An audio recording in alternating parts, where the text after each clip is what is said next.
أعوذ بالله من الشيطان الرجيم. بسم الله الرحمن الرحيم. بسم اللہ الرحمن الرحیم.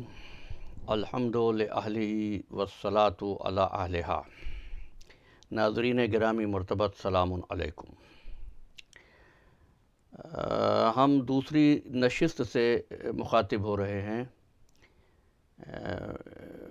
عمران خان اور ریاست مدینہ کے عنوان پر، اور یہ عرض کر دینا ضروری سمجھتا ہوں کہ نہ ہی میں سیاستدان ہوں اور نہ ہی مجھے سیاست سے کوئی دلچسپی ہے.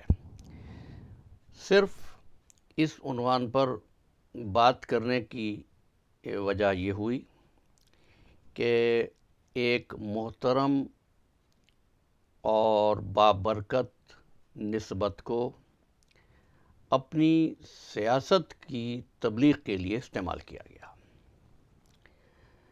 ہماری بدقسمتی ہے کہ ہم دین اسلام کی پیروی تو کرتے نہیں، ہاں دین اسلام کی اصطلاحات کو ہم اپنے ویسٹڈ انٹرسٹ کے لیے استعمال کرنے میں کوئی کسر نہیں اٹھا رکھتے. ہمارے ایک دوست تھے اور ان کا کاروباری دنیا سے اور اشتہاری دنیا سے، جس کو آپ ایڈورٹائزمنٹ کہتے ہیں، اس سے تعلق تھا. تو انہوں نے ایک اشتہار تیار کیا آٹے کے اشتہار کے لیے، اور اس کے جو ہیڈنگ کے طور پر، انٹروڈکشن کے طور پر جو آیت استعمال کی وہ سورہ بقرہ کی 172ویں آیت، کلو من طیبات ما رزقناکم. اور انہوں نے ہمیں دکھایا، اور وہ شاید یہ امید رکھتے تھے کہ ہم ان کی تعریف کریں گے آیہ قرآنی کے استعمال کی. تو ہم نے ان سے عرض کیا کہ بھائی یہ طیب رزق کی بات ہو رہی ہے، یعنی آپ کاروباری دنیا میں جہاں کاروبار کے مالکان اپنی پروڈکٹ کے نہ صرف عیوب چھپاتے ہیں بلکہ کاروباری نفع کے لیے وہ چیزیں بھی ان میں شامل کرتے ہیں کہ جو قطعی طور پر اسلامی تعلیمات کے منافی ہے. آپ قرآن مجید کی آیت کو یہاں استعمال کر کے، معاف کیجیے گا بڑے دکھی دل کے ساتھ یہ لفظ استعمال کرنا پڑ رہا ہے، استعمال کر کے کیا تاثر دینا چاہتے ہیں کہ اب آپ کے اس اشتہار پر کوئی کسی بھی قسم کی ناقدانہ نظر نہ ڈال سکے. یہی ہمارے دور ملوکیت کے بادشاہ کیا کرتے تھے. تو ایک مرتبہ ایک نجومی آ گیا بادشاہ کے دربار میں اور کہنے لگا کہ میں بتا سکتا ہوں کہ دوسرا آدمی کیا سوچ رہا ہے. ایک وزیر حاسد تھا، اس نے یہ طے کیا کہ میں اس کے سامنے جاتا ہوں اور جو بھی کہے گا میں اس کے خلاف بات کروں گا.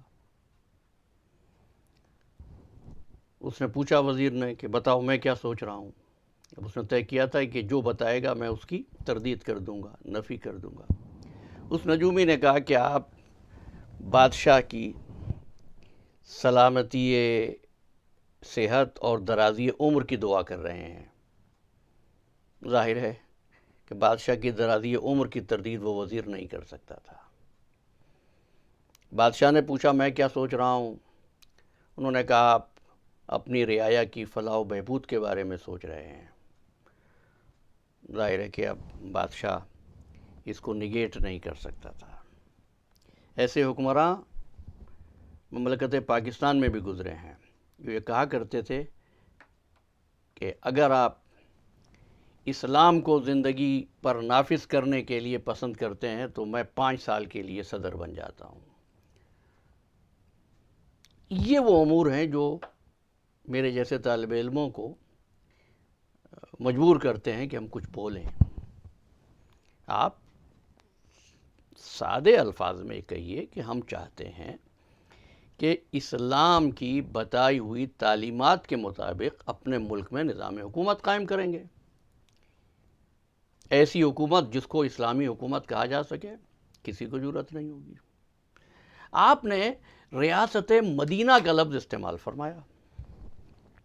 اب اگر ایک غیر مسلم یہ پوچھے کہ ریاست مدینہ کیا ہے تو لامحالہ آپ بتائیں گے کہ ریاست مدینہ وہ ریاست ہے جس کے سربراہ حضرت محمد مصطفیٰ صلی اللہ علیہ وآلہ وسلم سربراہ تھے، جس کے وہ حاکم تھے۔ ہم ویسا ہی نظام یہاں قائم کر رہے ہیں عمران خان کی قیادت میں، تو وہ عمران خان کی قیادت میں جو نظام بنے گا اس کو سمجھے گا دیکھ کر کہ ایسا ہی نظام سرکار ختمی مرتبت کا ہوگا۔